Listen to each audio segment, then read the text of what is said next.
I agree. 1000% agree. That's the measure.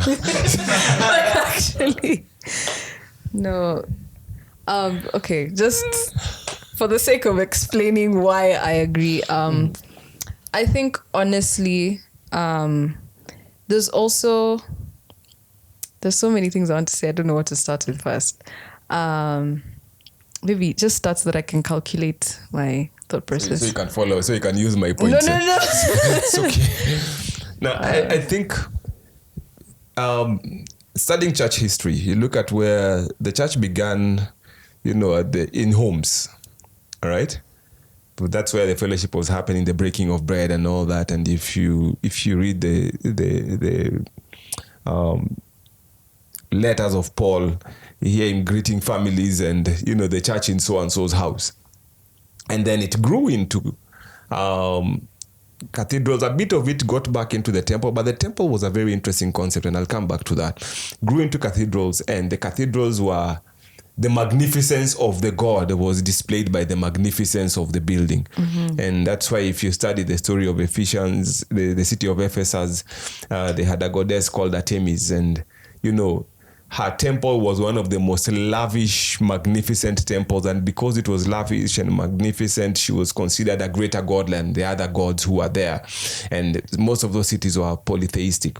So coming back to this, we moved from that. Because of the culture of the day, the church felt the need to build magnificent temples so that it can represent this great God we are following, serving, right, and we are serving. And yes, the church grew and the temples grew, and eventually now we had these amazing cathedrals that we know were, the centerpieces of many cities and communities at that time. Very much a replica of what was happening with the gods in the Roman world. But what has changed is that, we kept building these buildings without asking ourselves, are they functional? Do they speak of the greatness of our God, or do they just speak about the opulence of the ministry that we are doing? And I think the ball rolled over, and this generation does not really care about buildings. They care about functionality. And then, of course, the Internet of Things and COVID-19 just messed everything up, because suddenly... I don't think it messed. It advanced. It advanced. It advanced things up. And I think that's something I also really want to touch on, because from COVID, we switched to online church. We switched to people gathering in their sitting rooms and everything, in their living rooms, and just having community and reading the word together and hearing the word on screen. And I still believe that is church. I think church as the building is the same way that you build an office. You need a space where you can separate, this is God's time and this is a space for me to sleep, for example, in your bedroom. And your office is a place where you go to work. Church is a place where you go and now have community and hear what God has to say. But then it doesn't mean that you can't have the same with just even this room as the three people gathered and, having a conversation like that. Or you just sitting by yourself in a room, putting on your computer and listening to a sermon online.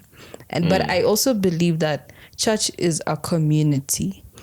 As much as you can sit on your own and actually read the sermons and attend service, there's something more that you gain from having other people and having a community around you and people who have the same beliefs as you, and doing more than just attending church and making an impact in society as a whole as a Christian. So how do we replace that in the absence of, because we are seeing these buildings have become irrelevant to our faith? How do we replace that?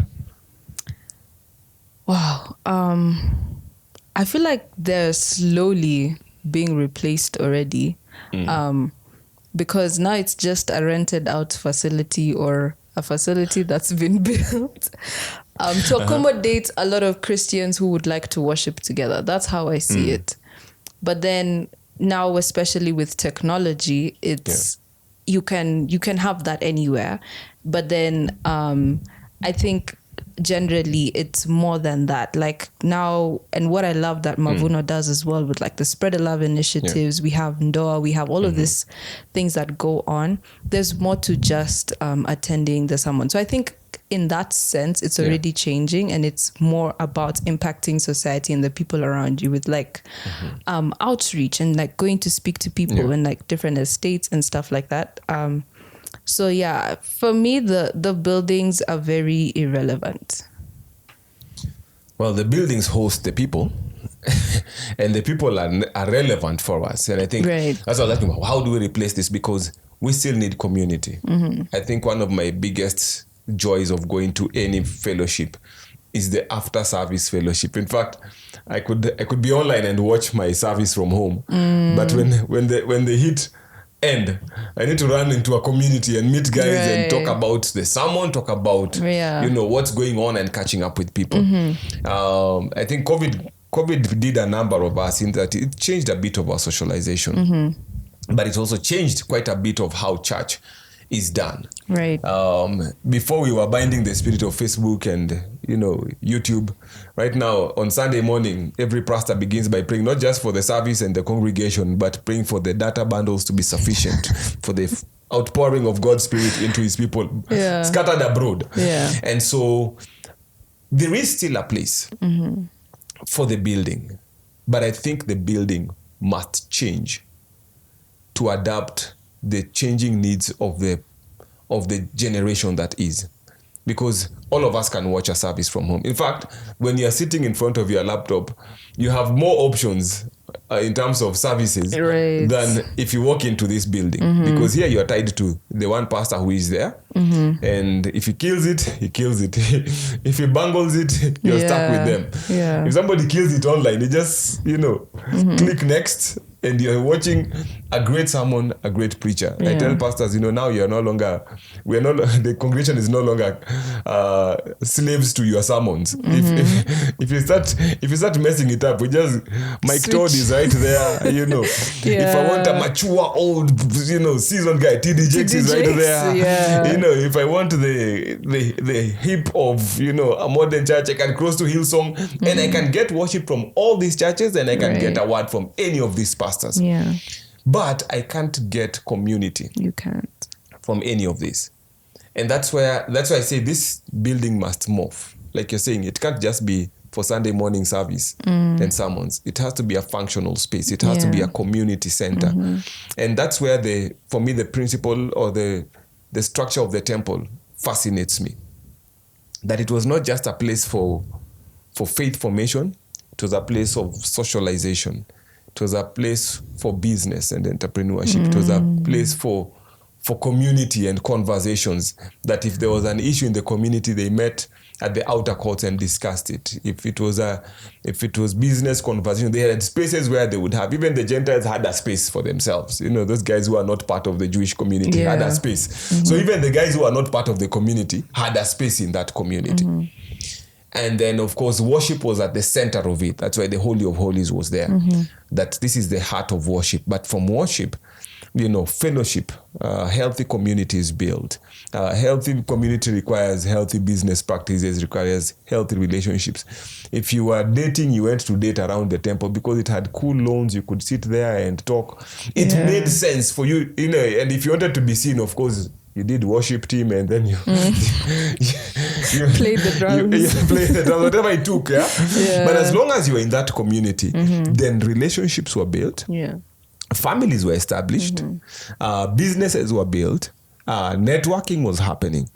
And, if you want to get a clear picture, look at the Hindu temple. Let me ask you, did the Hindu temples shut down per se during COVID? I don't think so. Here in Kenya. I feel like I'm not too sure. I'm almost like asking guys out there. Did you? Yeah. Did they? Did they shut down? Yeah. And the reality is, it may have reduced in traffic, but because it's also a community center, because it was also a recreation center, when this little Indian family wanted to go and picnic, they went to the temple. They have good lawns. Those old guys needed to walk and keep fit and keep sane. They had walking tracks around the temple, and these guys would go with their masks and just do the rounds. While all our churches, or most of our churches, were closed because we just have a building and parking lot. True. these guys have built the temple in the replica of the original temple. That there was a place for recreation, there was a place for fellowship, there was a place for business, there was a place for training, there's a place for families to come and sit and talk about family issues, for boyfriend and girlfriend to come and sit and in a safe space be able to talk their things out and date and, have their healthy fun. That of course the priest is there watching you and just making sure that you don't misbehave, but you're in a safe environment. So the thing that has to happen is that these houses have to morph into what makes sense for this generation. I'd like to go into a church and just play basketball or football because there is a pitch. Shout out to Mavuno for that. Hallelujah.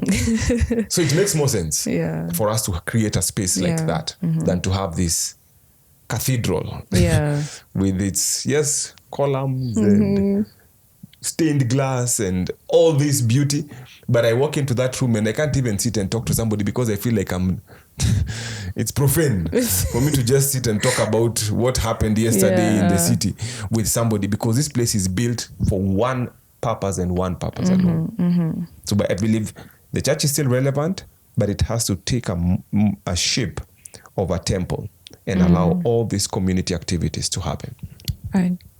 I agree to that. Bring a netball court next, please. Anyway. Is netball a sport? Yes.